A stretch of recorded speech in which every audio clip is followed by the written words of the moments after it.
Those lacking spines. Chapter 12, March of the Black Queen. When will I ever be forgiven for this madness? This incurable madness that is this thick. There is no comfortable way for the author to relay the climactic events of the previous chapter to you before she embarks on this. The penultimate episode of the epic quest of Zaladin, Vexen, and Lexus, and their battles against all that is confusing and mentally scarring. Suffice it to say, the three of them have never been in quite this serious of quandary before. That included the time they lost their hearts, several of the full-scale heartless attacks on the castle, and that at times Zexion was in charge of cooking the organization's annual four-course formal Festivus dinner. Oysters were still completely banned in a world that never was.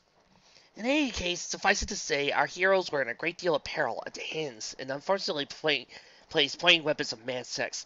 Evil evolved. Man-sex, the next generation.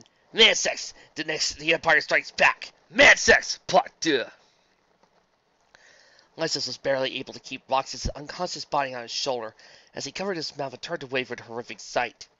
A taste of bile and blood stinging his tongue. Saladin! Vexen! He choked out between heaves. Do something! There's nothing you can do. Man-sex howled with laughter. The whirring noise that accompanied the unfortunate swaggering of his hips signaled the completion of the Yowie cannon's charge. Now, spend the final moment suffering under the realization that you have failed. We'll do that, thank you, Saladin said secretly. His body was frozen in place. Presumably a defense mechanism adopted by his non-corrupted sentient sideburn to protect its host from the unimaginable consequences of looking directly at man-sex. I can't believe this! Vexen whispered. What? That we're about to have our you-knows ripped out and suffer the eternity of servitude at the whim of a crazed, ultra-powerful, faceless entity? Saladin queried. No. My eyes are apparently capable of deactivating themselves effectively. Vexen marveled. The oddly timed marvel of a scientist who within seconds would be unable to ever marvel again. It's absolutely fascinating! I wish I knew about this sooner. Your moment is up, Man-sex announced, shutting out his hips in a dramatic fashion. Now I shall begin to count down to your destruction. It's been fun, my rebellious little friends.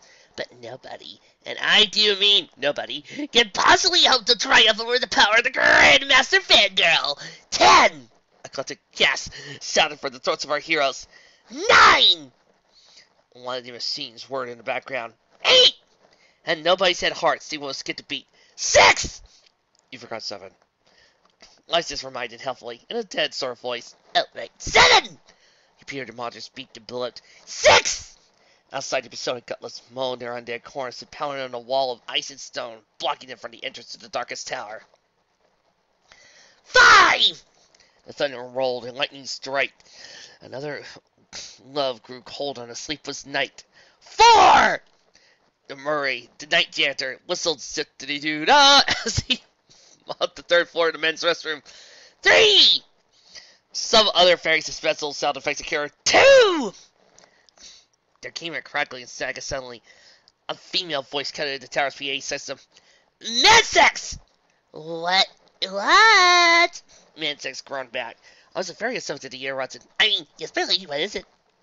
You haven't dealt with the intruders yet, have you? No, my lady.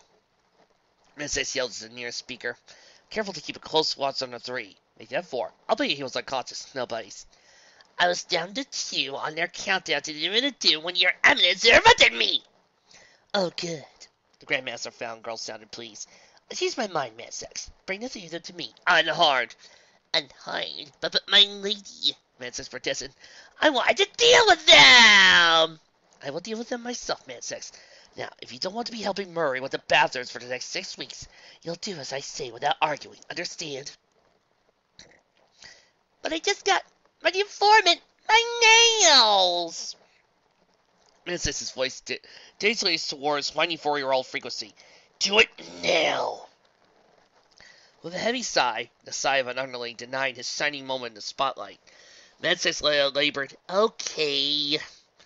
The loudspeaker sat, and he turned to his almost 3 victims, malice and jealousy burning behind his unnatural doe eyes. It seems you've been spared, for the moment! Grandmaster Fangirl wants to deal with you herself. The Grand Master Fangirl. Sounds sped poisonously. We've heard enough about her already. It's about time we met our odds enemy face to face. I guess that's what she thought too, Mansex huffed. Because now I have to wait to blast you with my beautiful cannon. Please don't say things like that, Mason requested, shivering. As interesting as my sudden blindness is, I do not want to be death as well. Poopy, Mansex whined. Just poopy. Well. He lowered himself down to the ground and snapped his fingers. Now you three, come along quietly, or I won't hesitate to pound you. Saladin, Vexen, and Lysis did not respond to that. Staring at him, or in his Gerald Rice in Vexen's case, would drop jaws. Mansex rolled his eyes. Oh, you know what I mean. It was a long way up of many corridors of winding staircases to Grandmaster Fangirl's inner sanctum. The torches flickered in their dim lights across the empty stone walls, which did nothing to muffle the loud, echoing footsteps as Mansex marched his prisoners up to meet the boss. Saladin grinned steadily ahead. Face it like he was preparing himself for the worst. Fenson found his face and started to repair himself now that Mansex was facing away from them. But Lysis was still helping to guide him up the stairs with a hand on his shoulder. Roxas was still unconscious and slung over his other shoulder. The gutless parasite within him, no doubt, festering, maturing, nearing its completion. Soon the university knew it would crash down around them in a blaze of glory. Entire planets pulling in on themselves, and Unos bursting in air. Actually, I forgot I was about to go there. No, take the subject. Mansex, meanwhile, was muttering himself the entire way, occasionally pulling his toting for the final boss for Fun and Profit book out of his robes and flipping through the index, looking for the insights on what to do when the final boss mistrusts you and requests to deal with your prisoner as him or herself. It was a very difficult time in Tony's life. The book's authors, Seymour Grotto and Jack Krauser, advised, and it was important for Tony not to let his low self-esteem get the better of him. I'm a skilled evil Tony, and I am good at what I do. Mansex kept repeating the mantra to himself as the book suggested. The final boss wouldn't be able to execute his or her sinister plans if it weren't for my hard work and dedication. I am an important part of the evil process. My input is vital. I am the best at being me. That's the spirit, Lysis encouraged him, for lack of anything better to say. Finally, the odd little party reached a massive set of double doors at the top of the staircase, engraved with an ornery script that read LOL. We are here, gentlemen, Saladin said grimly. I can see again! Fenson figured considering the circumstances, any kind of encouraging news would be good for the group morale. Mansex took his books away and strutted out in front of his partners again, turning towards them. We have arrived! Damn it! Fenson cursed as he went blind again. So, my friends, the time has come for you to fall into place. Mansex laughed, backing up against the door in preparation to open it. Allow me to introduce our beautiful overlady, the head of our evil empire, the most revered and wonderful queen of the universe, Grandmaster Fangirl. He opened the doors with no shortness of panache. Glaringly bright light poured from the room into the corridor. Sinister organ chords blasted so loud they seemed to shake the tower, and afar across the cavernous throne room, a cackling female silhouette stood upon the stage, her hands on her hips, and scepter tucked under her arm. Welcome, my dear guest. The Grandmaster Fangirl laughed maniacally. The silhouette extended a shadowy hand to beckon them. Come closer and meet your queen. Saladin, Vexen, and Lysis obeyed nervously, squinting in the bright light and bodies tensing as they prepared for the absolute worst. Mansex shuffled behind them, pushing them forward and getting a few of his own evil giggles. As our heroes reached the halfway point of the room, and another organ blasted an ominous solo that swept the building, the lights faded away and they got their first clear look at their arch-enemy. The wicked 14-year-old who created the Gutless, took over Phantom Hearts, and single-handedly virtually destroyed Organized Season 13. She wasn't a terribly impressive 14-year-old. Mousy and short with brown hair, carefully curved and woven into an elaborate hairdo, held in place by at least 30 chopsticks. Freckles spattered across her cheeks and nose, and her dark eyes glittered with malice. A malice that seemed to emanate from her body and glid off her braces. Her deep purple gown resembled a complicated cross between a Japanese kimono and a massive ball gown terribly immense and inappropriate for a queen, with a collar so tall and nearly extended over her head. Around her neck hung an impressive collection of Square Enix commemorative silver jewelry, as worn by the protagonists of basically every Square Enix game ever made! What about Final Fantasy VI? Does Terra own a necklace? Wait, is Terra the main character of Final Fantasy VI? I always thought it was Celes. I mean, we spend a lot of time with her. Really? I always thought, maybe it was Gao. Or Locke. Locke has a lot of impact on the plot. Yeah, but, Terra's the main focal point. It's her story she has a lot of touched upon. Yes, but you could virtually finish the game without ever finding Terra again. You could literally skip her and face off against Kefka with only a team consisting of Celes, Locke, and maybe one other party member. You just wouldn't have a complete ending. True, but still, you have to consider the fact get on with it! Sorry. Yes, God. The Grand Master Fangel and the head of the Cutlass Empire as a 14-year-old. That didn't sound much surprise. Was that supposed to be surprising? Selvin, this is a Square Enix production. Lysa scolded him.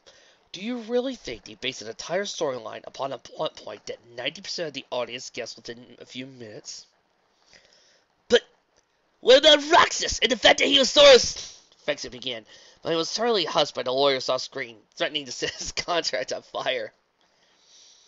Man sex, she boomed in a voice that sounded quite a bit less intimidating in person than it did over the loudspeaker.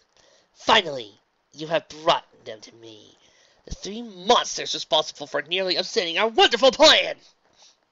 Yes, my lady, Man-Sex said boastfully, tossing up his head and looking extra proud of himself as he made his way to stand by her. I intend just what you ask. Now, what shall we do with them? Will you be patient? Fangirl snapped her fingers. Be silent! I want to talk with them before I destroy them. Man-Sex's lips stuck out like a pouty child's. But why? You wail. I want to fire my cannons at them now! Anticipation is half the pleasure, Man-Sex. Fangirl scolded him. But I can't wait. I'm going to burst! Don't blow your wad all at once, Man-Sex. Now sit down over there and think about baseball or do a puzzle or something, and shut up. Man-Sex let out a sob across his arms, refusing to look at his mistress in protest. Meanwhile, our three heroes stood in wide-eyed horror. Well, Fexit was wide-eyed because he had been blinded, but you knew that. What is going on over there? Fexit asked disgustedly. Oh, Slexuball. Sounds inside. I thought so. She's clearly running out of ideas, Fexit concluded. She, the Grandmaster Fangirl? Asked Lexus. No, Fexit shook his head, doubtfully still fully throwing himself off balance without the aid of his vision. The author! The what? Fexit, said on the ground. We have no time for ridiculous conspiracy theories about an author. That's right. Grandmaster Fangirl ejected from her throne. She took a few striding steps out towards the edge of her royal platform. I think you'll find, gentlemen, the only author in this grand conspiracy is myself. I, the beautiful and almighty overlord and lady of fandom hearts, Grandmaster Fangirl. Oh, we've heard of you. Salton took a copy step forward of his own, one hand still clenched over his alien sideburn. You're the villain behind this whole plot. Villain? Oh, I think not, you furry-faced fool. You three are the villains. You three hideous gnawed-bishies, trying so hard to interest in the magnificent universe I had planned. Your universe is nothing but the twisted dreaming of an immature little twit with far too much time on her hands. Leslie's pointing an accusatory finger at her, and we won't let you get away with what you've done. Oh, really? How do you think you can stop me now? Do you think I haven't noticed that the cute little hairdo Man-Sex gave you? Do you think I don't know that the sexy little beast you got slung over your shoulder is crawling with my beautiful cutlass? I meant now, the Synthesis. Synthesis. Synthesis. Bensix offered heavily. That, Fangirl said triumphantly, and the parasite will be complete. Roxy will give birth. Ugh! You will give birth to a parasite like none had ever seen before. A parasite that can corrupt the you-knows of all beings. Nobodies. Heartless. Humans. Females. But females are icky, Masters complained. It would probably be filed under humans if you were to be specific, Facer corrected.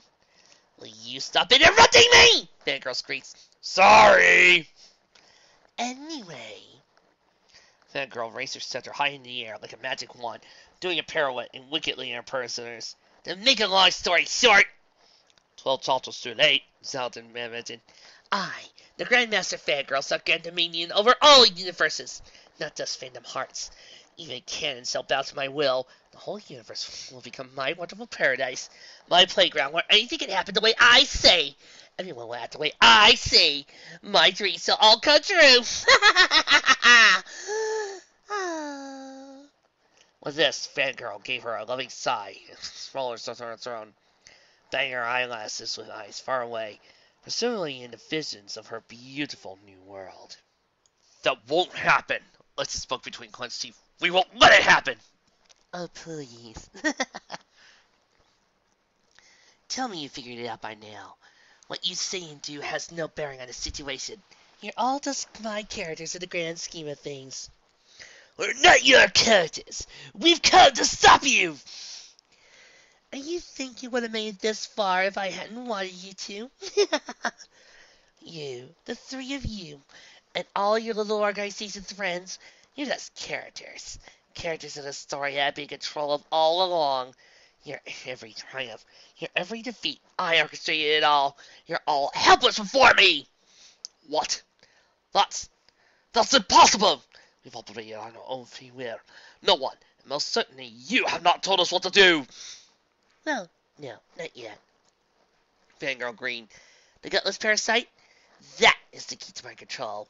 People from your universe can't come into mine unless they've got one. So, you're bluffing, Fexit sneered. You can only control beings from your own universe. You can only control beings from ours if they are infected. That's right. The moment you sent to the Fandom Hearts without gutless parasite, you were able to rebel against my control. Fangirl went on. But the Senes, grieved from the captured you-knows of your comrades? The beings you've encountered along the way on every world, they're all mine. Nothing but characters, words in the script I have written. This is an oddly sophisticated, evil villainous plot speech coming from a 14-year-old. Mrs. commented. Thank you, I've been studying. That girl held up a copy of Final Bossing for Fun and Profit. The back pages which held cliff notes for her entire speech thus far. Oi! Mrs. rolled his eyes. Ah, but don't act cocky, my little friends. Fangirl sat up, crossing her legs in what she thought must have been a seductive mare. You act as though you could still stop me, but you forget. Your cute little friend there is a festering, heartless sack of parasites about to unleash themselves upon the entire universe. And you won't be able to resist those little beauties. What's wrong, Fangirl? Sounded smart. Change your mind. I thought the three of us were too ugly for you to want to control. Well, I changed my mind. You're more trouble than you're worth without it, she snapped. And you're the one getting cocky with me, Mr. Zeldin. You're even closer to my grass than your friends. You're Cyburn. I can hear it calling out to me. In minutes, you too will fall under my spell, and your Seve will be mine. Oh, hen, Zeldin swore. His bubble probably burst. So, as you can all see, though your valiant efforts to thwart my evil schemes were impressive, they were all in vain. In minutes, I shall rule all of the universe, and nothing you can do can stop me. With that, Fangirl indulged herself in a hearty round of maniacal laughter that lasted 2.5 minutes. Mansex felt inclined to join in after about 30 seconds, and the two of them laughed and guffawed together. Our heroes took the opportunity to huddle together. Well, now what? Let's decide. It would seem that we are, Fexit murmured, lost for options, in a tight spot, between a rock and a hard place, in hot water. Very fact, Fexit answered. Ah! None of that downtrodden speech, Lysa spooned. We haven't come this far to give up now. Or do you two want to become pressing, humiliating stereotypes of ourselves forevermore? I will not become a hillbilly child molester, Fexen seed. As Saladin was quite distracted by a popping noise of another of his braids, transferring to a sheet of flowing seriousness that one had panting miles screaming envy. There must be something we could do, something we've overlooked, Lysis murmured. She's talked tough, but she can't have covered all our bases. Does that sound like the moral we've been battling for all these chapters? There must be something, Saladin repeated, mumbling and figuring his remaining braids. Across the hall, Grandmaster Fangirl and Smansek seemed to be settling down. They wiped tears of mirth from their eyes and took several deep breaths, finally sliding down into their seats. Fangirl had thrown and Mansek sprawled out on the lower section of the platform that seemed to be his spot. Tony for the final boss for fun and profit called this the Tony Throne, and it served as the center of a Tony's intimidation spear, where he/she would stand to absorb the maximum amount of his or her master's evil chi. This evil chi raised the Tony's sense of self-worth and provided a boost in his or her belief in his or her evil exists. So, Sansi, did you read that book? Please. I'm not toadying for the final boss. I was the final boss! But you weren't the final boss. You were the second to last. Who was the toughest opponent? You were. The maniacal laughter ceased. Silence broke through the cavernous chamber and no one dared to speak. Mansex did, though, quietly clearing his throat. Yes, Yes, Mansex, Fangirl asked, far away in a little dream. May we deal with them now? He asked, sticking out his lip in a pout. That would have been cute were it not coming from a full-grown man with a cannon on his codpiece. Deal with who, Mansex? Why? Mansex licks his lips and eyed nobody's hungrily. The pathetic little worms, through whose antics your flawless plan for universal domination was almost thwarted, my lady. Oh, yes, Fangirl smiled sedatively. I almost forgot. Silly me. Hell! Lysa swore under his breath. I can see again! Facing finger, considering the circumstances. Any kind of encouraging news would be good for Grunt morale. Master Fangirl rose from her throne. Now, you must go about this the right way. Mansex stared and faced them proudly. Mansex about face towards our heroes, who bust a little closer out of instinct. Damn it! Mansex cursed as he went blind again. Prepare yourself, Mansex, Fangirl whispered. Oh, yes. Mansex smiled as he flowed through his body. And multiple cannons began to charge with the same bright light as before, emitting a glow that surrounded him and lit up the dark corners of the room. His limbs felt light and free, his heartless chest like there was a feeling building up within him, stronger and stronger, more and more until he could hardly control it. Yes! Are you prepared? Yes, Mansex swore. I feel it. I feel the cosmos. I'm ready, mistress. Then meet your doom. Yes, pardon. Mansex turned abruptly around, just in time to see the last second or so of the fangirl's gesture with her staff, the zester that sent his body crumpling in upon itself, then suddenly exploding. The inertia overtook him, and he screamed in agony, the explosion rocking the entire building from its very foundation. And nobody's ducked and covered just in time to avoid smoking bits and pieces of Mansex, flying in all directions, beginning as chunks, then evanescing into smaller purple glow in the splat on the wall. Great smoky clear was all that remained of the horrifying Seme, until his one-armed torso came tumbling down, ricocheting off the high ceiling of the chamber, slamming into the tile and skidding a few feet before coming to a stop. Nobody watched in awe, as, against all logic, Mansex's fingers twitched, and he pushed what remained of himself off the floor. Shaking and shivering, he turned just into the face of smiling mistress. My lady, he choked out hoarsely. Why? Did you really think I'd forgive you for your previous failure, Mansex? Grandmaster Fangirl huffed and turned away from him. Your idiocy would have cost me my paradise. I had to deal with you somehow. By destroying me? Mansex squeaked. Chapter 29 of Final Bossing for Fun and Profit. Fangirl dug at her copy of the thick book.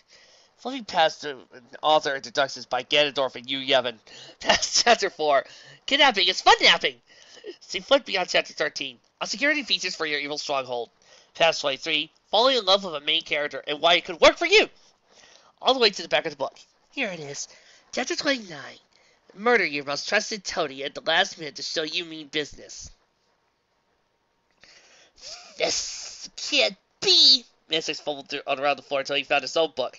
Checking the table of contents. Chapter 30. Newsflash! Your boss is going to kill you. Learning to cope. The Sammy's expressive melted into one of utter heartbreak and gazed up. Taking one last look at the nobodies that failed to Yari blast, and the mistress who betrayed him. Boopy! He screamed, and fastened to the purple and floated delicately into the air above the crater, made by his former shape. Then gently floated towards the fangirl, who caught it in her staff. There. She smacked her lips in satisfaction. Now I can get on with things without having that nonsense twit bothering me. I can see again! Vexen announced. Just so you know. You are worthless. Let's just murmured the fangirl. Leaning down, carefully depositing rocks into the safe location to the side. He never took his eyes off the volatile 14-year-old, though. You kill your own man just because he didn't act exactly like you wanted him to. Of course. Mr. Fangirl huffed. I'm the author here. If I don't like the way things are going, I make them go my way. No. Salazar shook his head rapidly. Soft piano music began to play in the background. In writing, particularly in fan work, half of the talent is fitting into the universe that you've been given. That's right, Lysis cut in. In any work of fiction, you have before you the restrictions placed by the world in which the story takes place, or the characters you have chosen to work with. Either those you have invented yourself, or those you have borrowed something new with. In any case, Vexen went on as the piano magic soared, the true challenge of writing is to take what you've been given and sticking to it. Make it work. Change the readers in some way. Tug at their emotions. Make them laugh. Make them indignant. Make them hate or love someone by working within the restrictions. If you throw those restrictions away, if you do whatever you want, the effectiveness is lost. It's nothing but ramblings. Non-cyclical ramblings that don't mean a bloody thing.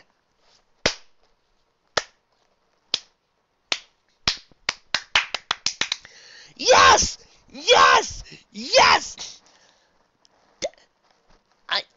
I need to copy this saying because this right here, people, this is how to do a grand fanfic.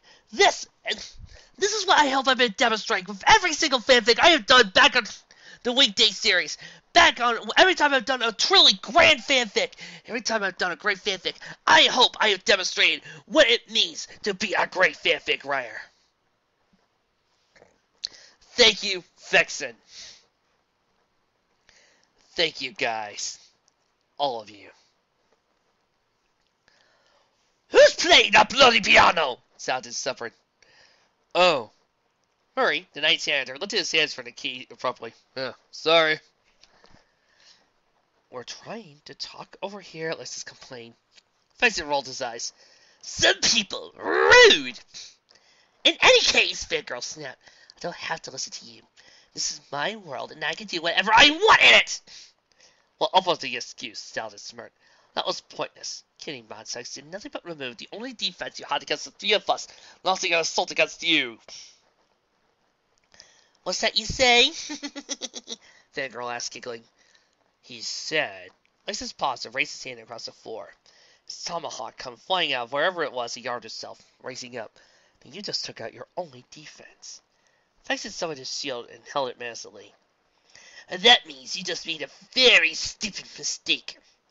Saladin called down his lances in a burst of wind, and our three heroes stood in their most badass Barks artist poses. On our suts! Saladin sneered at the fangirl. For the threat you pose to our organization and our universe, we're going to destroy you now! Oh, ha ha. Fangirl grinned, giggling under breath. Ha ha ha ha ha. She broke into another epically long fit of maniacal giggles, closing her sides and Murph trying not to fall over throes of laughter. That's unsettling, Lessa said succinctly. After a few calming snorts, The fangirl seemed to regain control of herself. She wiped tears from her eyes and took a step forward, striking her best Sailor Moon pose and gesturing dramatically at our heroes. That's where you're wrong! She howled from behind her cloak. She withdrew a gleaming Tupperware. Oh, that's decidedly West. I almost forgot about that. That's right. Fangirl grinned cheerfully, waved her hand mystically around the Tupperware. Don't forget, my little friends. As long as I have this, I have a major trump card against you. If I destroy your friends, you'll have lost anyway. That might be a trump card, but you're definitely bluffing. Saladin challenged her. If you destroy the then the Sebes are lost to you. But only for another, my guess would be 10 minutes. Vexen reminded Saladin, casting a nervous half-glance at Roxas, still resting peacefully in a safe corner of the room. When Roxas will erupt into a festering pustule, a disease and infection. Oh, right, Saladin shuddered. His half-persona sparkling and flaring, an apparently indoor breeze behind him. Figure one of them. You were nearly covering 3/4 of his head by this point. You could feel the sideburns shivering in anticipated fear. I am also not far from that estimate myself. But don't worry, Pookies. I don't intend for you to wait even that long. Fangirl oozed, smiled wickedly. The General Queen held up the Tupperware before them and reached for the edge of the lid. Let's just say there are some old friends who are dying to meet you. Perhaps the first time in their long and twisted journey. Perhaps the first time in all the freakish and unsettling things they had seen in all the worlds and all Phantom Hearts. The three snowbunnies had heard to utter a useless swear word so inappropriate it would jack the rating of this very text you read up another point made it illegal to sell to minors and were ever to be made into a video game. Of course, this is the internet, and the author bets over half of you are forbidden to this age group, so for the sake of continued readership, she will leave this swear word to your imaginations. She's going to resurrect the Sebes, Lyson growled under his breath. You can't do that, Saladin cried. Why not? Because it's extremely detrimental to the success of our mission, Vexen moaned indignantly. Oh, of course, let's see. Fangirl drifted off a moment and thought, oh yes, that's the idea! And with that, the fangirl cacked her out the lid of the Tupperware and let it go. Floated mystically in the air, the 16 nose floating gently back and forth within its translucent walls. Is it, though, two sides here emerged from their place in sanctuary. You could almost say that they did have the, but we won't! Sound here erupted the narrow and certainly. Three nobodies, once in half horror and half awe, as the fangirl pulled off her staff, began to dance around a nearly exact replica of Yuna's sending dance from Final Fantasy X, complete with the hymn of the thief music blasted out the stereo by the ever so helpful Murray, the Night Editor. The forced mingling between one of the most beautiful, moving, AMV frequently sequences in the game, and the little superpowerful fangirl summoning awful fandom stereotypes of symbolic manhoods of the group, fixing little bad guys, was enough to make Square Enix fans across the internet cry tears of blood. Trixie, can we have a tissue? These tears of blood of mine are hurrying. Well, I'll never be able to play that game again. Lysis lamented, because he needed to complain about the situation in small, manageable chunks. And there's a fan fiction being written about it right now. Face it sighed. On the opposite side of Phantom Hearts, across the universe, and through 2.5 interdimensional barriers, Auron, Vivi, and Irving were banding together and setting off on a journey to destroy the parasitic plague spawned by an unfortunate similarity. But this is the Kingdom Hearts version of those lacking spines, so we're going to ignore that. No! I want to check that out! That sounds awesome! Wait a minute. Why does Irving? Why not, I don't know, Vexen? Or, who has the, no, Shadow has that whole entire, email thing going on, and that makes him particularly nice. Let's see. Terra, no, she's definitely would be material. Celes, no, she's got her relationship with Locke. And Locke has his own woobiness that makes him attractive. I'll be right back. I got it. Sabin would be The one least likely probably pop up in Final Fantasy VI story fanfics. Why not Sabin, Auron, and you can't really use Fitted. Barret were banding together and setting off on a journey to destroy the plastic plague spawned by the unfortunate Singularity. But this is the Kingdom Hearts version of those lacking spines. In any case, the Tupperware began to glow with an unearthing light, and the 16 notes began to emerge. They grew larger and larger. The firefly lights expanding into a purple mist once they began to form faces. Terrible, distorted, yet gut-wrenchingly familiar faces. Voices began to call out from the mist, and odd limbs began to reach out from the glow, finding their way into the fray. The mist divided into 6 clumps. Shadows stretched across the floor. Their voices became clearer, and they began to laugh. And an unholy flash of light, 6 horribly familiar voices rang out in a maniacal chorus of laughter, joined shortly by the cackling Grandmaster Fangirl, the Semes of Orgy 9, Masaku-chan, who was safely back at Axel's Nightmares where he belonged, and Maya Svansek, whose sort of lost safely in the York of Fangirl's staff, and Maya Swax's offensive Seme, who was due to be born in about 8 minutes, had returned. They upgraded to version 2.0. Semes with Vengeance. Revenge of the Semes. Semes 2. Secret of the Use. Oh, bollocks. Now I have to remember every single voice I gave them. No!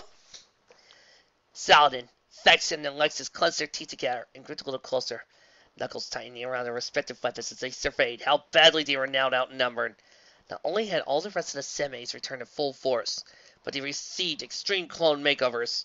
Their outfits were shinier, their figures were sleeker, and their hair was so gorgeous to make even modern Castlevania character desire to say, well, maybe that's a little too girly. Not for Alucard! Well.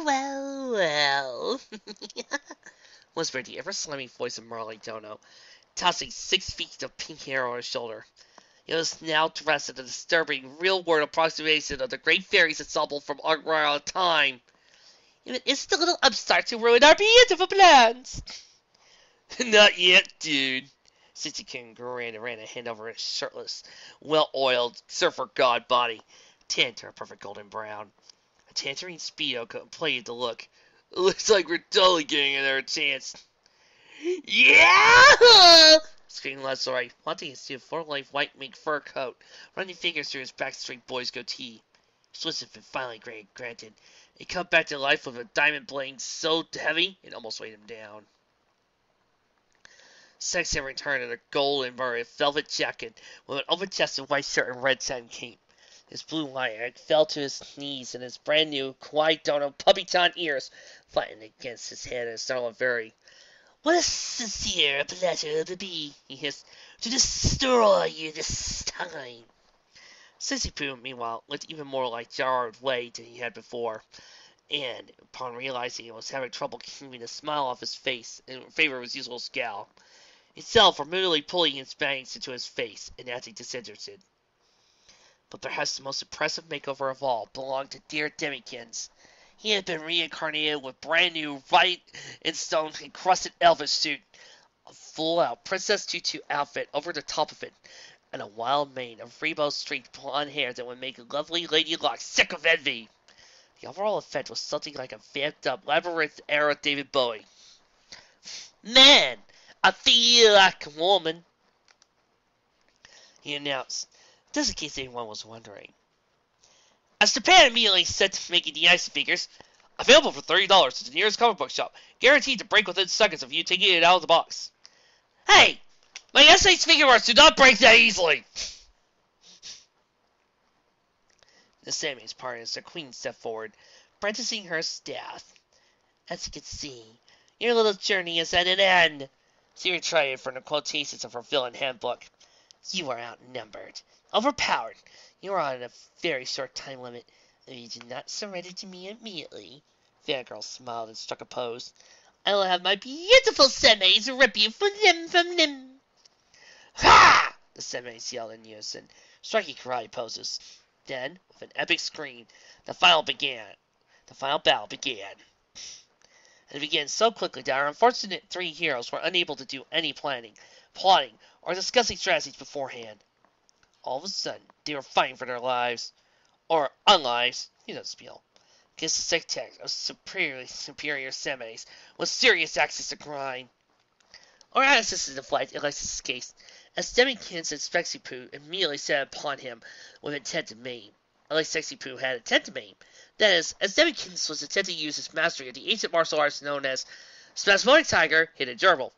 He mostly involved kicking at the muscular nobody in his shins, and trying to head with his back turned, and then his attention was distracted with dealing with Sexipoo on the other side.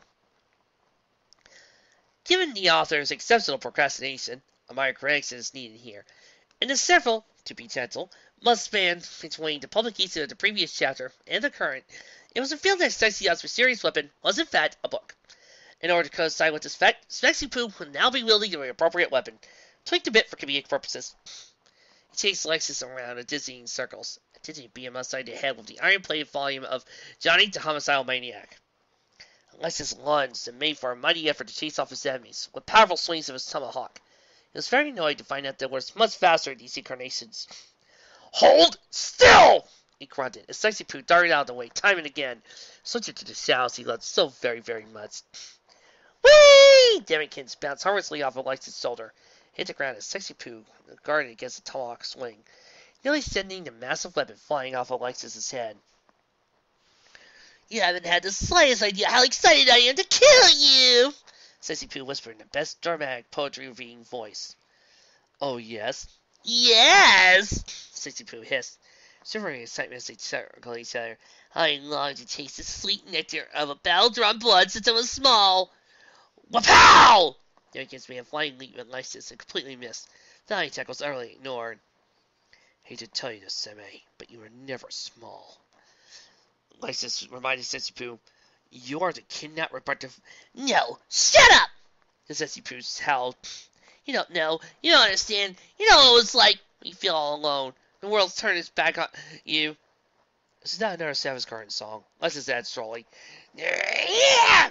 Demikins drew a convenient, never-mind laundry basket, full of Hannah Montana t-shirts and bell-bottom Gap jeans at Alexis as hard as he could, and landed harmlessly 6 yards to the left of the fight. And the battle raged on. Across the room, it was all Salazar could do to hold off a relentless barrage of magical gunfire and the swings of a very effeminate but very deadly scythe. All 6 of his lances storming around him, and like 2x4s in a hurricane. "Okay, what we need right now is a better scythe wielder. Ruby, do your duty." "Busy." "Busy doing what?" "Well, somebody wanted us to take over the parts of the main 6 back in the One Piece fic." Damn it. "I've been meaning to tell you, sweetie. I love what you've done to your hair."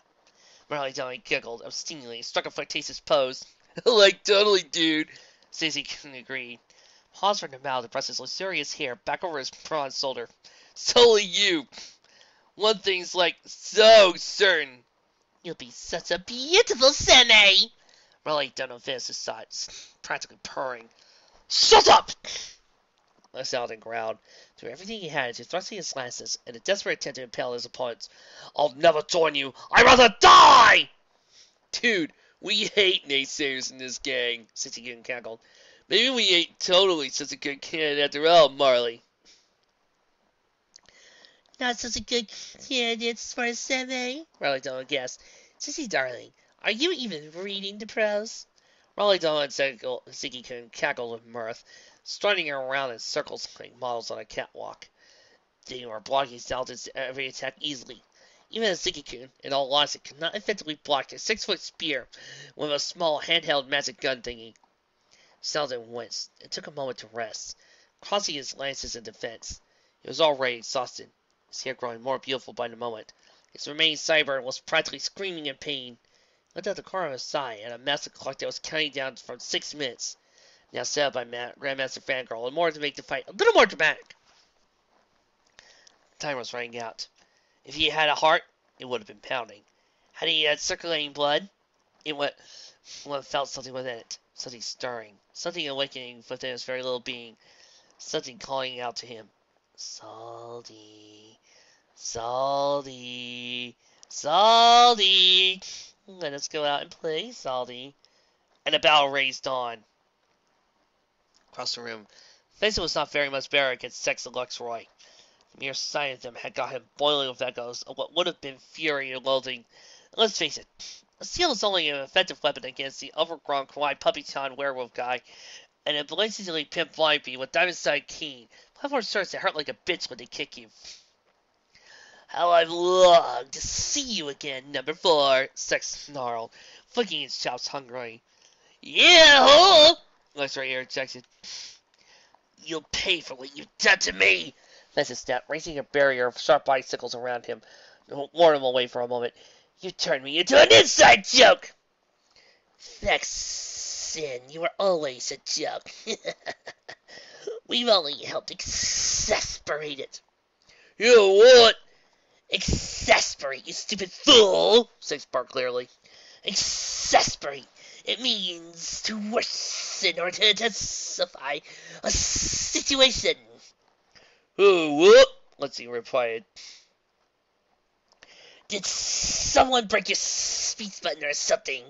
Says roll his eyes in noise. Is that all you can say now? Also, you seem to be a combination I've become equipped with an upgraded speech capacity and the ability to express myself in a somewhat sophisticated manner, lesser replied. Though at this subsequent time, I assumed that the revelation of this fact was unnecessary, irrelevant to the defense of Han. I apologize for keeping this information from you, considering that you are my partner, and therefore I have a right to know something of this magnitude. In the future, I will study these circumstances the moment they come to my attention. I beg your pardon. Fascinated Sex stared at Luxroy in disbelief. So don't just stand there! Slay him! Sex ordered. Okay, said Luxroy. The bell raced on.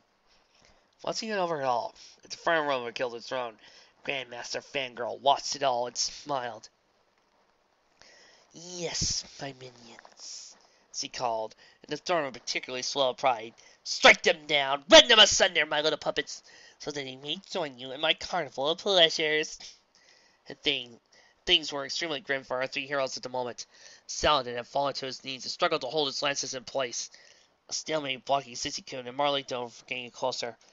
Faison was holding Sex and Luxroy away with 2 well-placed walls of ice, while his powers were weakening, and he couldn't hold it for much longer. In the most unfortunate turn of events yet, Lessus was thrown off balance by a deflected tomahawk strike, and miraculously tripped over it and unfortunately placed Demikins. He stumbled, and crossing the ground, sprawling out on his back. Sissy struggled to get a proper grip on his weapon. Demikins stood up, and over a mighty nobody wielding a weapon. Razor Ray's ukulele he found in his hidden cyberspace while he was looking for Bubble Yum. Ooh, look what I got! Demikins said proudly, and Razor Shark's eyes gleamed in the bright light of a chamber like a death sentence. Well, not that death sentences are shiny, but oh, you know what the narrator's getting at. Lexus! Faison and Saladin Kurt and Norse. He was in trouble. They had to break away, but they could not. One move and they'd be obliterated. Lessus stared up in horror at the unstable Seme and his weapon. Demikins' lion's sight drifted down to nobody's eyes to his pants area. A mildly evil grin spread across his face. Yes! Fangirl looked at her throne. Do it! Do it! Kill him! Think of a Seme! Do it, Demikins! This violin music throbbed in the background. Lessus' eyes widened. His companions' screams died maturely in their throats. Now her Seme stunned their attacks and turned to watch the carnage. Fangirl cheered. Demikins smiled wider. No! The nobody shouted. Yes! The Semes and Fangirl whispered. Wee, wee, wee, wee, went the violin. Murray, you're ruining it! Oh. Murray, the night janitor, and musical connoisseur lowered the violin to his chin. But, ma'am, I haven't been able to practice. Just leave already, Fangirl snapped. Murray pouted and thrust out of the room, and the exit politely paused as he did. The moment the door slammed between him and the unfortunate night janitor, things picked up right on where he left off. No! Nobody shouted again. Yes! The Fangirl whispered. 4 minutes until completion of the parasite. A computer voice heavily said in the background. Demikins lowered the ukulele. Lysis winced and braced himself. For a brief moment, there was a terrible, climactic silence. Then, suddenly it had been born. It was shattered. I'm bored, Demikins said. He took the ukulele over his shoulder. Let's. For a moment, no one could speak. They were too busy staring into helpless Seme as he lifted up his shirt and prodded his left nipple and went, honk. Demikins! Fangirl screeched. Stupid fool, you had him! Recover your weapon and kill him. This instant! No, Demikins whined. I'm bored. I want a cookie. No cookies until you murder Mistress's enemies, Fangirl snapped. Demikins pursed his lips in a cute little pout and his eyes wired. But, no buts. Kill him! Aww, Demikins moaned and stared at the floor in shame. One of her second two began to awkwardly cry. Excuse me, mistress, Marley Donald said suddenly, placing his hands and kept cocking it to his side. That was a little rude. Okay. Yeah, dude. You totally didn't need to go off on him like that. He's just a little stupid dude, Suzuki protested. Leave Demikins alone! Leave him alone! Sissy Poo sobbed wildly, smearing his mascara. Hi, 2007 joke. Shut up! I can go off on him if I want. Fangirl howled. I'm in charge here. I'm the boss. I can do whatever I want. Your jobs are to be my stupid, mindless little puppets and do whatever I say when I say it. More than Fangirl, more masterful and sensitive evil overlay. She might have phrased her reasonings on the matter a little more respectful way, so as to avoid insulting her elite fighters in a manner that might cause her to react the way they did. If she had done so, perhaps the saga of those lacking spies might not have ended the way it would eventually end. But she wasn't, she didn't, they did, and she did, and it did. And well, here we go. Excuse me, Sexnet. Stupid, mindless puppies. Who exactly do you think you are speaking to, mistress? I, for one, am neither stupid nor mindless. I am a sinister genius. Me too, Sexy Poo sobbed. I'm not a puppet, I'm an individual. I'm a rebel, I'm unique. You laugh at me because I'm different, but I laugh at you because you're all the same. Yeah, Lestering agreed. Sounded, Vexus and Lysis eyed each other from the room. Their eyes suddenly glittered with the brilliant plan of action. Don't you take your tone with me, you punks, Fangirl hugged her at Seme's. Maybe you didn't notice before, but you're all characters in my grand masterpiece of a story. I am the author of Fandom Hearts. That means I call the shots around here. You are nothing but worthless little ideas that I play with however I want. Oh, no, you didn't! Early goes snapped and stomped down front. Biatch, I know you didn't just go there. You may have created us, but you are not the boss of us.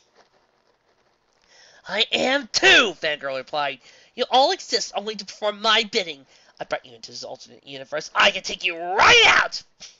Like, totally not cool, dude, Stacey Kim protested. We ain't yours.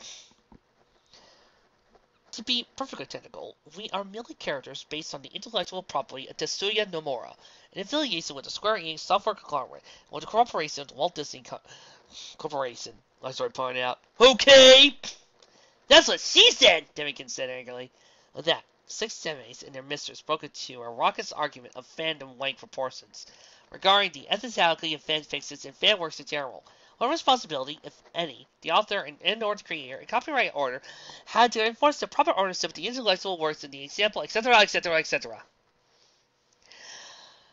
See, guys, this is why for all the torture, the hell, the pain, the suffering, the maliciousness, and all that I put these characters through, I always respect them. Even when it comes to Miken's characters. So, you know what, guys? How about I get some ice cream on us? Yeah! Oh, shoot the fic!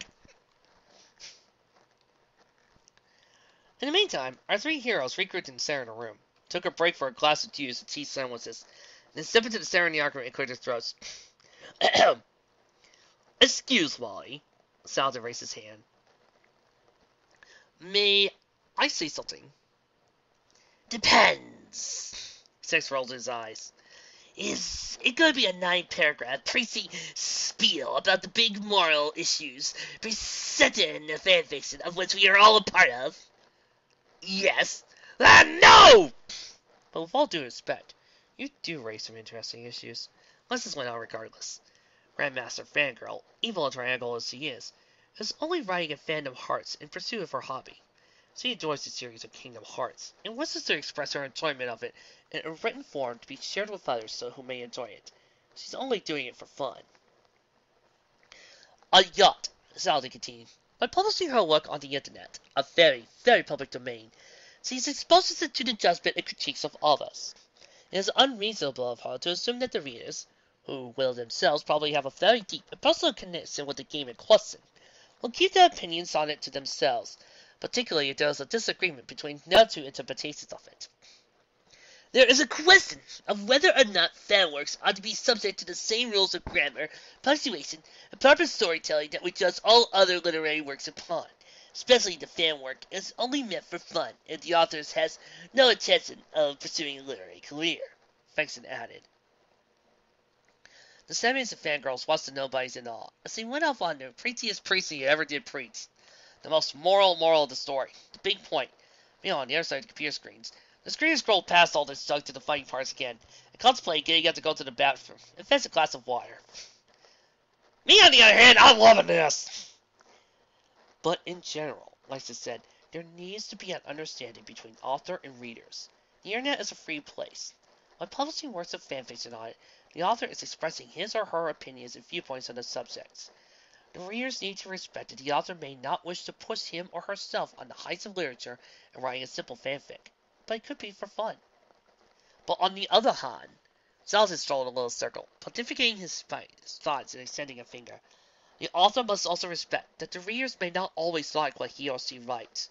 By publishing on the internet, the author must be prepared to accept whatever criticism may come. It is the reader's right to speak freely on their opinions. Just as much as it's the author's right to publish freely, a true author must learn not to take criticism personally, but to use it as a tool to help improve his or her writing. You listening, Mikan? Murray, the night janitor, was pumping some gentle, calming piano music into the room again. This time there was nothing anyone could do to stop him. Douse told them, he thought, and went back to mopping the floors, feeling that his part of the job was done. On that note, Faces said with a hand disdain, we have been through Fandom Hearts, and we've seen some pretty terrible things. We've seen some of the most terrible examples of the most trite, terrible cliches imaginable. But you must understand, we are not condemning the things we're seeing. There's nothing wrong with writing alternate universe fiction. He motioned to Siki-kun. Or introducing an original character, like cisgender and Maridono. Saladin nodded and pointed at Sex Luxory. Or creating a crossover with another favorite fandom. Or even writing eggs, crime fic comedy or yaoi. Fexon finished. What we're trying to say is, there are good ways to do it, and bad ways to do it. If you're going to take the time to do something, isn't it best to just try and do it well? Live and let live. But do your best to make Fandom Hearts a better place to be. A place for all the people all over the world and to gather, connected by one very important thing. Their hearts? Sexy Pooh whispered. His makeup now complete, hearing a wreck. No, modems. Lysa's murdered. And, that is kind of the big moral of the story. It's why I do enjoy making fun of the bad fanfic. It's something that I think bad fanfic writers don't get. It's something they have problems understanding. I recently ripped one of Mikan's blog posts, and I've asked myself that same thing. Why do bad fanfic writers not even understand that? You post something on there, and we are going to critique it. We are going to riff it. Because we fans are expecting a good piece of work. We're expecting something we might enjoy. And when we don't get it, we're going to critique it. And it doesn't matter if you have a preference for one thing or the other. It's best to sometimes take the time and do it well. There was another long moment of appreciative silence as the piano music faded away. The Sandmates were nodding in agreement. Saladin, Vexus, and Lexus were catching their breaths from the world's most epic, on-the-fly, silver-tongued bullshit session. The author was copying and pasting the lecture into a new document to turn it in for her paper, Fandom, Fangirlism and Plagiarism, due next week in her ethics and literature class. Oh, I know this really great Tumblr. It's called F Yeah Copyright. It will help you great. And also there's this organization for transformative works. It's called OTW. They'll help you out great. Grandmaster Fangirl looked down on her subjects and enemies for a good long moment. She stood up, crossed her arms, and spoke. No! She said. Shut up! I can write whatever I want! She stomped her feet, threw out her arms. Suddenly the very room darkened around her. I am the author, and you obey me! Thunder rolled, and lightning cracked outside, sending ominous flashes through the windows of the darkest tower. Murray's piano music started up again, this time in a foreboding organ melody reminiscent of track 23 on the Brooding Overlord, evil-sounding songs for the pipe organ, Greatest Hits Volume 1. The lights overhead went out, and a storm began to brew in the chamber itself, swirling into existence around the furious Fangirl. Our three heroes and the traumatized Sandmates watched in horror as the Fangirl began to transform. She grew taller, stronger, sparklier, spiker, bigger, and poofier in her hair. Her voice dropped into a terrifying baritone, and she gained a sinister echo. Who do you think you are, coming in here telling me what to do? Fangirl roared. Don't you understand? I am the author. I am all-powerful here. This world, this universe, they are all my creations. You are nothing but words on a page to me. I can twist you, bend you, make you do whatever I want, and there's nothing you can do to stop me. Try us! Saladin yelled and drew all six of his lances. We said it before, and we will say it over and over again! Vexen pulled out his shield and held it before him. We will never obey you! Lexus boomed and wielded his tomahawk. I've heard it before, and I still don't believe it, Fangirl cackled. Now enough of this foolishness. You will die! Winds poured around Fangirl and nearly blew them off their feet, but they stood strong. The back room, the Sandmates were hung in a terrifying heat, murmuring, whispering to each other in fear. What are you doing back there? Vexus cried back to them. Huddling. Yeah, dude, we're pretty freaked out. When they're threatening to kill us and disobeying us all, Tsukikin reminded him. And you're going to take that? Lexus snapped. After all this, you're still going to let her push her around? Yeah, huh? Tessamon, Saladin called back. You said before that you want nothing but the dread remains of masculinity, but we were wrong. You were? 62 murmured. We were? Vexen blinked. Yes! Saladin said impatiently. Because you're not just any dread remains of masculinity. Do you know whose dread remains of masculinity you are? Cissus suddenly snarled and lit to his feet. He stood proudly for a moment, then hunched down in a pose prepared for battle. Organization 13. That's right, Saladin rallied. That means you never back down! He neglected to mention a full third of Demetrius' attempts at espionage, and Sensian's information's attempts at cooking oysters for the purposes of morale boosting. Stand with us, you weird, somewhat disturbing priestess of our comrades, Lexus cried. Stand with us, and we'll defeat her together! Yeah, huh? Lester ripped out his pimp cane and stood up. Marley Dono and Tsukikin followed, tossing their hair back, cracking their knuckles to loosen up. Demikins, drinking like a moron, skipped up beside his comrades in arms, even little Sexy Poo, suffering extreme battle morales, as he angst eternally over the situation, and at large, rose to his feet and stood to fight. On the name of Aldaz and Tennyson, Saladin said, in the name of Aldaz Kiki. In the name of love! One night, in the name of love! Axel screeched somewhat melodiously. You crazy fool! I won't give in to you! Larkstream continued. Newgate's cat called a tear loudly. Luxor's script for a live adaptation of Moulin Rouge was turning out spectacularly. In the name of all sarcastically amusing! Vexen cried. Fight, fangirl! Now the organization members, whole and lacking spine, shouted in unison, We will defeat you! It was very Sailor Moon. No, it's Not very Sailor Moon-ish. We need something more. Dum-dum! Dum-dum-dum! No. Moon Revenge too awesome. Dum-dum-bum-bum-bum-dum-dum-dum-dum-dum. Nah, I'm not feeling a soldier right now.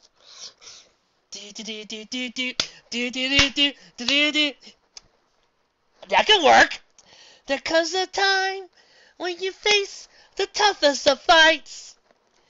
The wind blows so cold, you're standing alone before the battle's begun.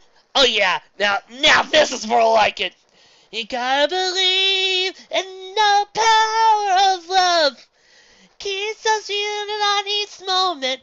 It's where our hearts are always on. The fangirl roared in fury, and an evil glow began to develop around her. The energy of her growing attack filled the room, nearly knocked the organization off their feet. But they stood strong and banded together, beginning to march across the chamber towards her. The glow began to develop an eerily familiar bluish-silver glow. The Yowie Cannon! There's a little more charging as he would release it, ending all of this in one fell swoop. Mary's piano music had become one of the most dramatic tracks for the Lion King. It somehow felt very appropriate. Thorny finds that darkness began to form around the organization, creating a protective barrier. Their powers had banded together. A few random dust popped up from the shadows, marching out to join the battle with their masters. They would fight or die, trying to overthrow this insane preteen. And as the fangirl opened her arms to unleash the Yowie Cannon, as the organization began their final charge, it was suddenly interrupted by a voice from nowhere! Jennifer! Jennifer! What are you doing? Quite suddenly, everything stopped. The music disappeared, lights turned back on, the glow around the Grandmaster fangirl disappeared as he straightened back to normal size. Dust fans and Sandmates United paused. Jennifer! Are you listening to me? The Grandmaster fangirl's expressive melted into fear and noise. She groaned, stared at the scene and shouted, What, Mom? What? I'm in my room on the computer. Young lady, if I told you once, I told you 1,000 times. I did my homework already. Grandmaster fangirl, nay, Jennifer screamed back. I told you I was done. What is the rule regarding computer use in this house? You have to be done with homework and chores before you get to your computer time. But Mom, fangirl complained, that's not fair. Becca has to go to her recital for her brother tonight. I'm not going to be able to talk to her.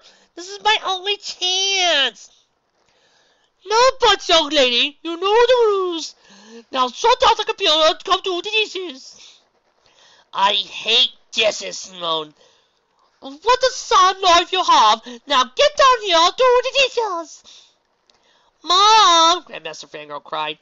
Get this way, please. I'm in the middle of something. No!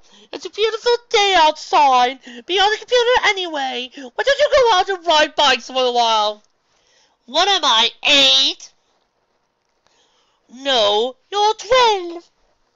It was rather amusing to watch the way the fangirl's face turned stark white as her former subjects and nobody stared at her amusement. I'm 14, she said quickly. I'm 14! You're 12. The corner of Face's lips froze wickedly. You're only 12 years old. I'm 14! Fangirl screamed. Well, if I'm 12, but I'm not! If you are 12 years old, Salazar elaborated, you're too young to be using the majority of internet sites, as stated in the terms of service. She shook her head desperately. That's not true! It is true, Leslie shrugged. So sorry. Fangirl looked suddenly disheveled, bedraggled, and flustered and distressed. She panted heavily, almost hyperventilating.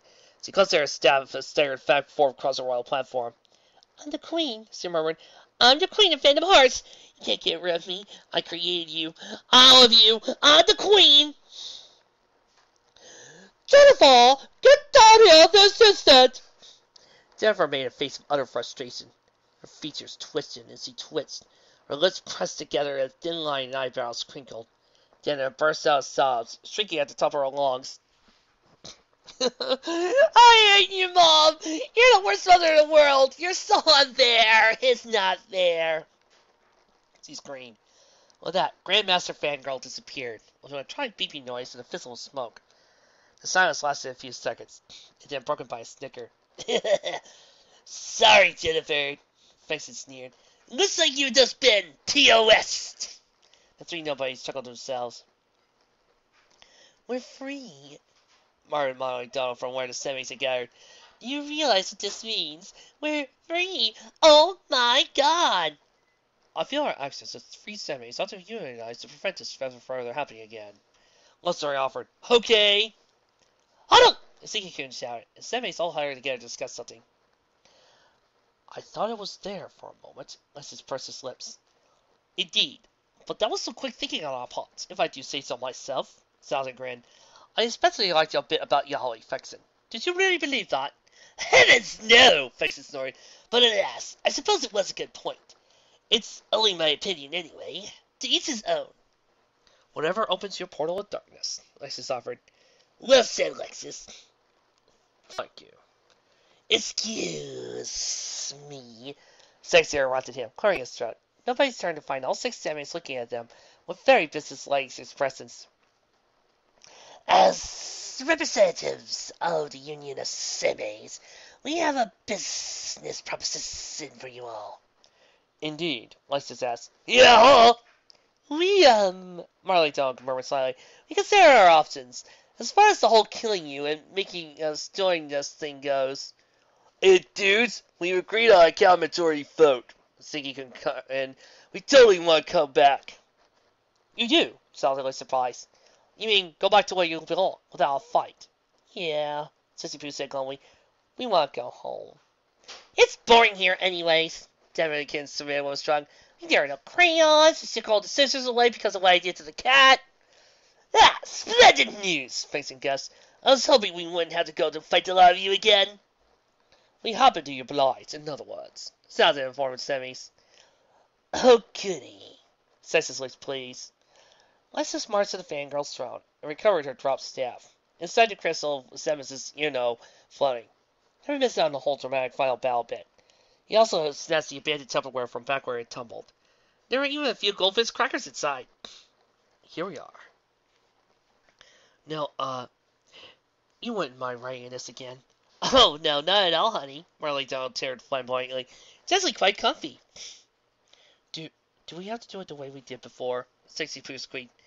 As the other semis considered his statement, their hands began to drift down to stand guard over a particular weak spot of theirs. No. I believe if you just let yourselves go, you will make your way back to your Philly purple state without too much of a problem. This is almost too easy. Indeed. Though, I do feel like we're forgetting something. In a way very typical of those somethings, it immediately came roaring back into nobody's attention what they had forgotten, and how incredibly vital it was. Attention all personnel, spoke a voice over the building's PA system. Gutless Parasite is at 99.9999% completion. Estimated time until completion, 1 minute 30 seconds. Please stand by for evil plan. Followed by a calmly segue elevator music. Fexen uttered a particularly vulgar swear word, quite loudly. It made Demikins cry. Oh, hell! Lexus shouted. We forgot about the parasite! He spun around, looked back towards the safe corner where he deposited Roxas' body. The teenage nobody was still sleeping quite peacefully. Roxas! He's... Saladin realized with sudden alarm what this meant. Not just him! In 1 minute, oh! He clapped a hand to the side of his face, and noticed for the first time since the beginning of the battle, his remaining sideburn had gone silent. His braids were almost entirely transformed. The parasite was spreading. Mother of darkness! Hey, you! Semis! Fexen snapped his fingers to their attention. You know this! What do we do? How do we stop the gutless parasite in the next minute and 20 seconds? Stop it? Oh, honey, you can't stop it. Probably Donald said in a hush voice. Yeah, dude. It's totally like going to eat your face. Siki-kun elaborated. No! Saladin yelled. No, I will not lose my... Oh, it's worse than that. Sex managed offhandedly. The out encounter works entirely different than our parasite. There'll be nothing for your nose to come back to. Your body itself is becoming a gutless. The boys also. Such a thing, really. Let's see to agree. Yeah, huh? And it's not just that, Suzuki pondered, but, like, when Roxas loses his Earth's going to get it too, see, because, like, that's a who knew Parasite growing up, right? So then, like, the rest of the universe is going to come down to it too. So, I guess our semi-union is going to get a lot bigger, huh, dudes? Dude. Sucks to be you. Sucking for his side. You're gonna win your mission too. Hey, guys, Nimmikins whispered. This can't be happening. Saladin was starting to panic again, pacing back and forth with one hand tied to his poor, threatened sideburn. The has to be away. Now, Saladin. Not all is lost yet. Let's just try his best to assert him. There's still hope. Hey, guys, Nimmikins repeated. Hope? How? Even the semis don't know how to fix it. There has to be a way, Vexen argued. It's just basic science. For every action, there's an equal and opposite reaction. All that has been done can be theoretically undone. It's just a matter of finding out how. Hey, you guys! Nimmikins finally screamed to the top of his lungs. All eyes in the room were on him. Thanks. What about the beta? The beta, echoed Saladin, Vexen, and Lexus. The beta! Sex and Lexroy suddenly cried. Lexroy added yeah, huh, as well. Ooh, the beta! Sexy Poo and Marley Doe suddenly remembered. Like, duh. Ziggy couldn't roll his eyes. Oh, of course. Why didn't we think of that before? Sexy snapped his clawed fingers. Good thinking, Nimmikins. Actually, I meant to fist. Nimmikins murdered. I have one in my room here. His name is Jaime. He likes bacon. Shut up, yo, Saladin demanded. What's the beta? The beta? Lexroy gained back his vocabulary at the perfect time.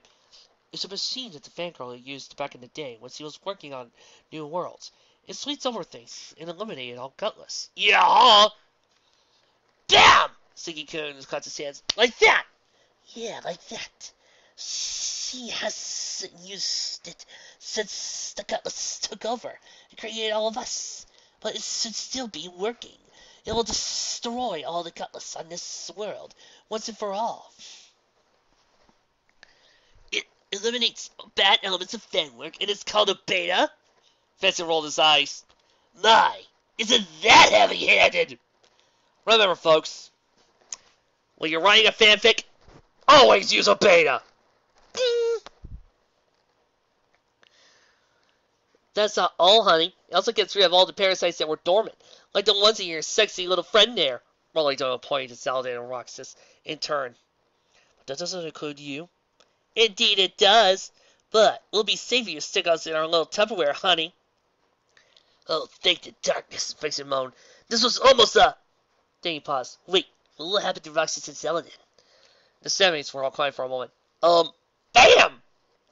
Ziggy Coon finally answered, clapping his hands together. Like that! 1 more minute until Parasite completion.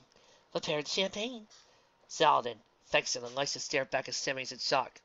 Only Saladin did not blink. So wait. When we return to Beta, it'll destroy all the gutless, including the Parasite. Therefore, preventing the destruction of the universe. But if we do, it'll kill Roxas and Saladin? Technically, nobody's not really alive. Vexen, please, is it really the time? It's always the time for science! Whatever we do, could we, Marley Doe was hopping from foot to foot. Kinda hurry? Give us a moment. We don't have a moment, Lysis! Do it. All eyes were on Saladin. His face was an furious glower. What did you say, Saladin? Lysis asked. I said, do it, Saladin repeated. There's no time, no other option. I said I want to die to become a semi. I intend to make good on it. But, Vincent murmured, Roxas would agree with me. Do you think he would want to live in a place run by gutless? If he was awake, he would do what he had to in order to save our universe. Saladin shrugged. That's because Roxas is awesome. We haven't had the time to debate this, gentlemen. We must do it now. You, Science, thing. How do we turn on the beta? With that big, obvious red button on the wall over there. Says gestured to an indeed very obvious big button on the wall next to the fangirl's throne. Very good, Saladin sighed. I'll get Roxas. Lexus, get the U-nose into the Tupperware. Vexen, prepare to push the button. Lexus made a solemn expression. Very well. Grabbed over the Tupperware. Shook it out a few times and held up. Alright then, everybody in! And let's not make a huge production of it. We're on a tight schedule. The Seven stood proud in the final moments of creepified existence, getting one good look into themselves and the world as it appeared through the eyes of a skewed fan's creation. Well, it's been real and it's been fun, but it's been real fun, honey. Ciao, darlings, Marley Doe huffed. He faded out of existence into a little purple something that gently came into the rest of the Tupperware in Lex's hands. Dude, like, total show-off, 60-cone Vance next, followed by shortly Demikins, still screaming about Jaime. I understand this! Cincy Poo flared sourly at the stranger before he made his exit, leaving only Sex and Luxor behind. Godspeed, then, gentlemen, Sex hissed, then crossed his arms. Sorry about the cake thing, number 4. It's... Facing groaned from where he stood, staring to be a button. All water under the bridge. Yeah! Luxor right hell. Sergeant Jesus fell out my fence. Okay! The two of them popped out of existence with a sturdy crack. Lysa slammed the fat girl's staff on the door, shattering the orb, and releasing Semus's, and quickly ignoring the others. Lysa slapped the lid on, feeling an odd sort of satisfaction knowing they finally caught them all. Or yet, feeling rather irritated at something. Our three heroes gathered around the Beta button. Saladin with Roxas in his arms, and beautiful girl hair flowing out from every inch of his scalp. Festus' hands hovered over the button. Hesitant, Lysa switched the Tupperware back from hand to hand. Well, Festus finally spoke first. I may agree with something Merlix has said for the first time ever. It's been real, it's been fun, but it has been real fun. Are you kidding? I've been doing this for over half a year. It's been a blast. Indeed, Lexus murmured. Saladin snorted a bit, shook his head. We don't have hot gentlemen. And yet, if we did, Lexus elaborated, I feel extremely bad about this. Yes, Lexus said mildly. Agreed, it would be quite upsetting. Now, no hot gentlemen, Saladin scolded him. If we must, then we must. I do not think of it as waltzing headlong into my terrible death. I think of it as taking the next great leap to save the universe. For science? Fixing asked. Yes. Saladin smirked slightly. For science. Isn't everything we do? Lexus chuckled. There was an awkward period and a few precious seconds. Well then, Lexon, you may have my books. Take a count of them. I have some original copies in there. Thank you, Saladin, I will. And Nexus, you can have my troops and my spell codes. Anything else you find in the closet you might like. It's very kind, Saladin. Thank you. Well then. Saladin took his back up the clock. We have 15 seconds. We won't tell Semus all about our mission. Perhaps he'll build you a nice shrine. We'll do a little moment of silence for you. Yes, but no singing. Saladin reminded him. Of course not. Anyway, Saladin stood straight up and eyed his comrades. Gentlemen, the best of luck to you in the future. Fexen and Lysis made grim expressions. Pulled off some honorable salutes. Godspeed, number 3. They all said together. For science? For science! After another second or so of hesitation, Fexen pounded his fist on the button. There was a loud, sharp whirring noise from the very depths of the darkest tower. Then, as some kind of flash bomb went off, the entire tower, the entire world, was covered in immediate bursts of brightest light imaginable. Ah, thought Saladin. This is what being obliterated felt like. Nobody, for the most part, believed there was nothing after death. This probably had to do with the fact that, as per their species, there was nothing before death either. They all had come close to death one or another.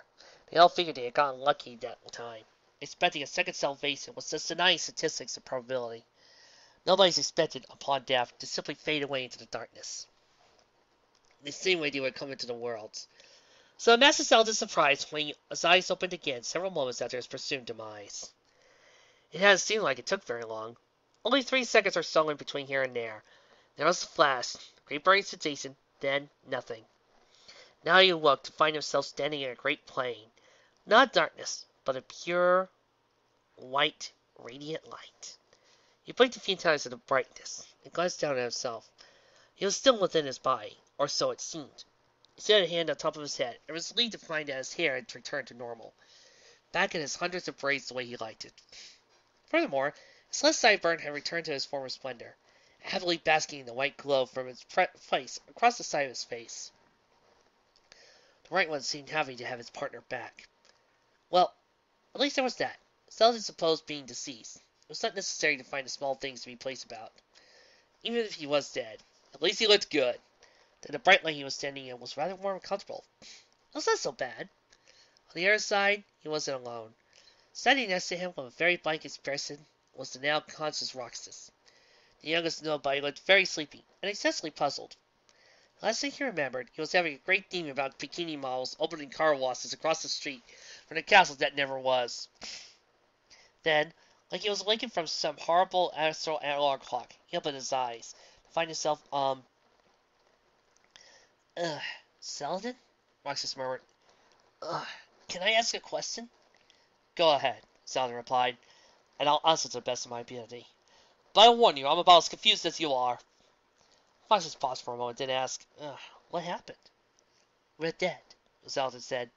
At least, I think we're dead. Roxas, surprisingly, did not look very alarmed by this. He was still struggling to process the fact that the bikini car wash never happened. Why are we dead?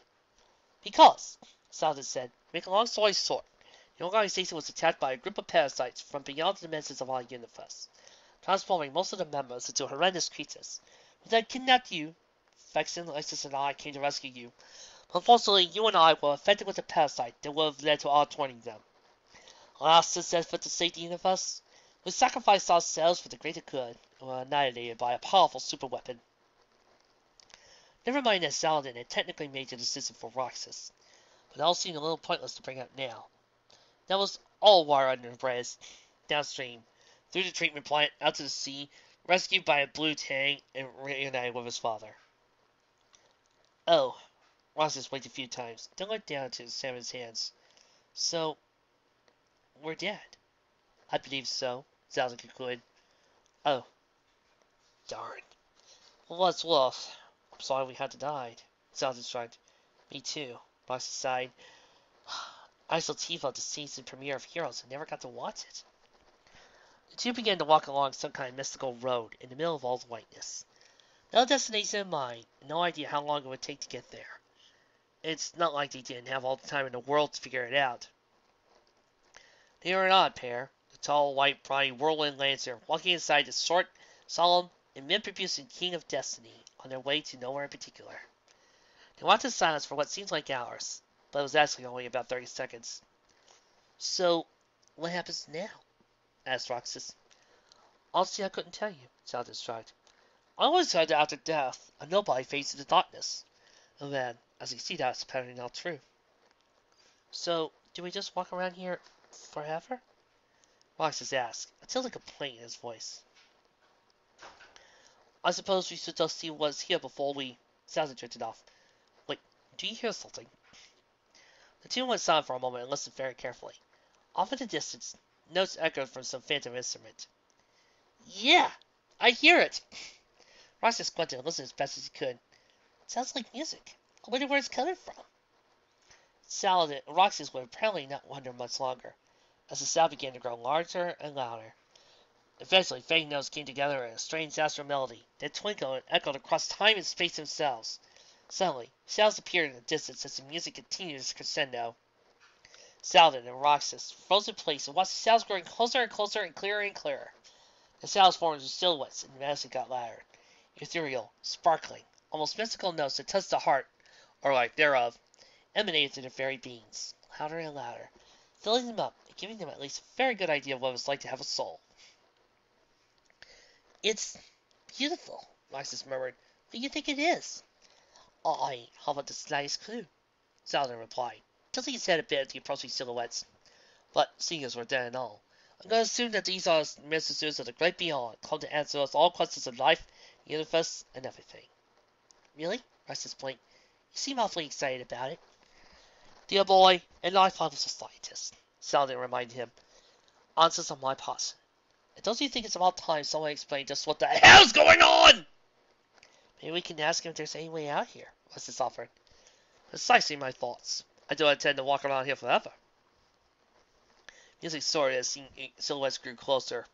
A bright light engulfing them and shrouded them in shadow. Roxas and Saladin drew closer together, shielding their eyes from the brightness. At last the shadow stood still before them. The two deceased nobodies glanced up at him in awe. Greetings, old masters of the great beyond. Saladin called up to them. Allow me to introduce myself. I am Saladin, number 3 in the Organization 13. And this is Roxas, number 13 of the same. Hi? The ethereal voices of the choir rose up in a beautiful harmony with the music. It seemed that the choir for Chapter 5 had finally found some new work now that Sephiroth was gone. Please, speak to us. Let us share in your wisdom. Saladin shouted. We're all the way out of here, in one direction or the other. How do we get out? The silhouettes did not answer. When the music grew louder and louder, suddenly the light began to subside, as it last faded completely, leaving Saladin and Roxas to face three stern-looking men in black suits and sunglasses. The messengers of the great beyond looked an awful like, oh, no, Saladin realized quite suddenly. What?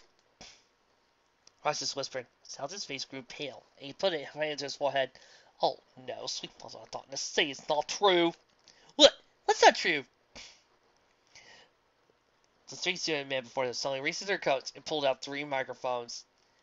Saladin, what are you thinking? Roxas asked. Where are they? He stopped. Are you ready? No, Saladin yelled. I said no! I will not be resurrected by 3, 2, 1, go! And with that, the 3 student men burst into a spectacular song and dance number, completely unfazed by Saladin's screams of protest. I get knocked down, but I get up again. You're never going to keep me down. I get knocked down, but I get up again. You're never going to keep me down. Saladin and Roxas suddenly felt their bodies being yanked backwards and away, drawn up in a beautiful white light that engulfed their bodies and dragged them up and up and up. Pissing the night away, pissing the night away. He takes a whiskey drink, he takes a vodka drink, he takes a lager drink, he takes a cider drink. He sings the songs that remind him of the good times, he sings the songs that remind him of the bad times. Oh, Danny boy, oh, Danny boy, Danny boy.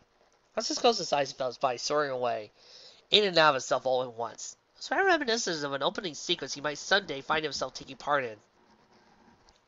Saladin, on the other hand, was holding his head as he was developing a spectacular migraine. No singing! Ever! You couldn't blame the guy. Here he had suffered through the world after world of annoyances and agonies unfit for human, much less nobody life. He lost his beloved sideburns to the effects of a supercharged Yaocan. To top it all off, he undergo a painful, mightily humiliating death. Was looking forward to discovering the secrets of life, the universe, and everything. Then, it turned out that all the matters of such things were handled by the elite beat agents. Meanwhile, down below, the messengers of the great beyond were really getting into it. I get knocked down, but I get up again. You're never gonna keep me down. I get knocked down, but I get up again. You're never gonna keep me down. I prayed for death, but it's a little too late for that. Looking for Saladin, he did not have to stay for the rest of the elite beat agent's song. He and Roxas slowly find themselves disturbingly disappearing with a loud pop. Then came another loud pop, followed by the sound of 2 bodies crashing full of glassware and expensive scientific knickknacks. Oh, great! A familiar voice rang out from behind. Like they're cheap!